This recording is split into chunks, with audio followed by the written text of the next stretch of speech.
नमस्कार दोस्तों, आपका स्वागत है आपके अपने YouTube channel be positive with Buddha में। आज फिर हम आपके लिए एक नई कहानी लेकर आए हैं। तो चलिए कहानी को स्टार्ट करते हैं।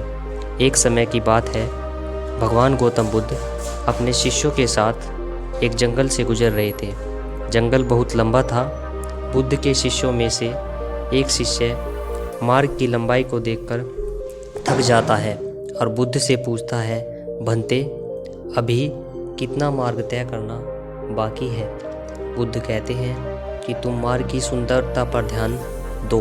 देखो कितने अच्छे अच्छे फूल खिले हुए हैं और चिड़िया अपने बच्चों को दाना दे रही हैं, न कि रास्ते की लंबाई पर ध्यान दो। शिष्य गौतम बुद्ध के कहने का तात्पर्य नहीं समझ पाता।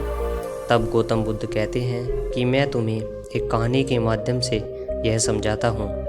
एक राज्य था जिसमें केवल एक ही मूर्तिकार रहता था।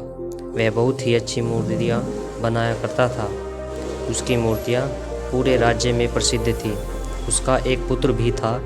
वह अपने पिता के साथ मूर्ति बनाने में तो हाथ नहीं बटाता, परंतु जब मूर्ति बेचने से उसके पिता को जो धन मिलता उसको लेने के लिए हमेशा उत्सुक रहता। उसके पिता उसकी इस आदत से बहुत परेशान रहते, क्योंकि वह ना तो मूर्तियाँ ही बनाने में अपना ध्यान देता और दिन भर आराम करता। समय बीतता गया। उसके पिता बुजुर्ग होते गए। अब उनसे न ही मूर्ति बनती और न ही कुछ और काम होता। कुछ दिनों के बाद राजा उस मूर्ति बनाने वाले को मूर्ति बनाने का संदेश अपने संदेशवाहक के द्वारा पहुंचाता है। जब संदेशवाहक मूर्ति बनाने वाले के घर पहुंचता है तो वह देखता है कि अब मूर्ति बनाने वाला बूढ़ा हो चुका है। अब वह मूर्ति नहीं बना सकता। तो संदेशवाहक राजा के महल की ओर लौट चलता है। दरबार में पहुंचकर वह सभी बातें राजा को बताता है। तब राजा अपने मंत्रियों को पड़ोसी राज्य के प्रसिद्ध मूर्तिकार को बुलावा देने के लिए आदेश देते हैं।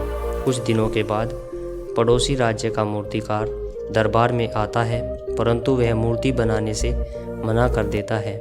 वह कहता है कि मैं मूर्ति बनाकर तो नहीं दूंगा, परंतु किसी को मूर्ति बनाना जरूर सिखा सकता हूँ। तब राजा अपने राज्य के बूढ़े मूर्तिकार के बेटे को मूर्ति बनाना सीखने के लिए अपने दरबार में बुलाते हैं और उससे कहते हैं कि अगर तुमने मूर्ति बनाना सीख ली तो मैं तुम्हें 1000 स्वर्ण मुद्राएं उपहार के रूप में दूंगा।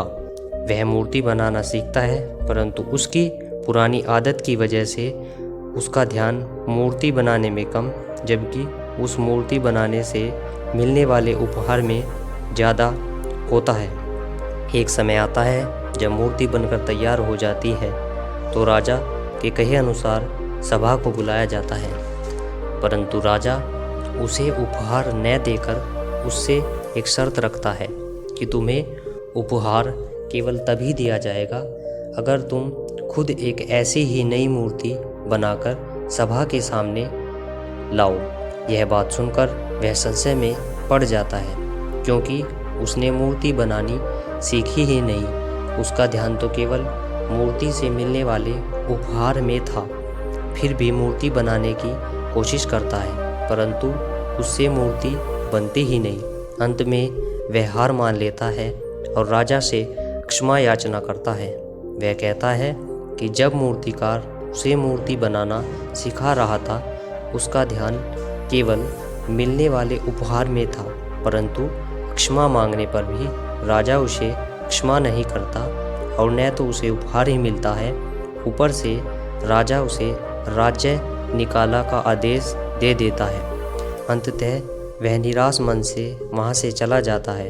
यह कहानी सुनकर गौतम बुद्ध का शिष्य बुद्ध के कहने का तात्पर्य समझ जाता है और फिर गौतम बुद्ध के चरण स्पर्श करता है। तो दोस्तों, हमने आज एक नई सीख सीखी कि जीवन की असली सफलता उस सफलता तक पहुँचने का रास्ता ही है। इसलिए अपने जीवन में सफलता तक पहुँचाने वाले रास्ते को भी उतना ही महत्व दीजिए जितना कि आप सफलता को देते हैं।